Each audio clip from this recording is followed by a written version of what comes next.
Wengi hukusanyika kuja kusherehekea sherehe mbalimbali ambazo zinahusu sherehe zile za kidini. Sherehe zote hukusanyika na kukusanyika katika maeneo haya. Sherehe ambazo watu hawakusanyika katika eneo hili ni sherehe za uhuru na sherehe za muungano tu, lakini sherehe zote watu hukusanyika hapa. Leo ni siku ya Eidul Fitri na watu wapo wengi hapa katika maeneo haya. Tutaenda kuangazia wale watu ambao wao wanasherehekea katika maeneo haya, wana uelewa gani na kuhusiana na Eidul Fitri. Tutaenda kuuliza swali ni moja tu: Eidul Fitri ni nguzo ya ngapi katika Uislamu? Tunatambua kwamba Eidul Fitri sio nguzo, haipo katika nguzo yoyote katika Uislamu. Sherehe ya Eid ni nguzo ya ngapi katika Uislamu? Katika zile nguzo za Uislamu, sherehe ya Eid ni nguzo ya ngapi? Nguzo 7. Ya 7.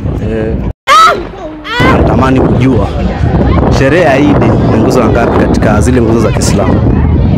Hata sijui. Hujawahi hata kusikia watu wakisema kwamba sherehe ya Eid ni nguzo ya ngapi katika next? Naona ni nguzo ya 5. Salamu alaykum wa rahmatullahi wa barakatuh. Kati ya Maka na Madina, la mwisho. Kati ya Maka na Madina, sehemu ipi ambayo iko karibu na mji wa Saudi Arabia?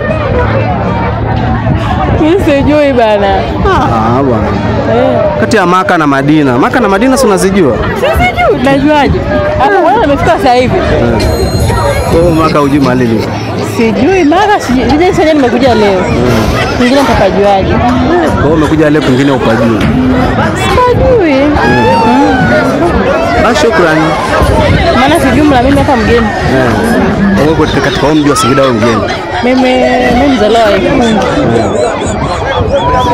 Mji wa Maka na Madina. Sehemu ipi ambayo iko karibu na nchi ya Saudi Arabia? Ni Madina.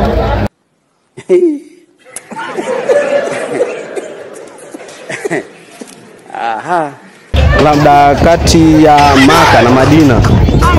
Kati ya Maka na Madina, sehemu ipi ambayo iko karibu na nchi ya Saudi Arabia? Mimi naona ni Maka.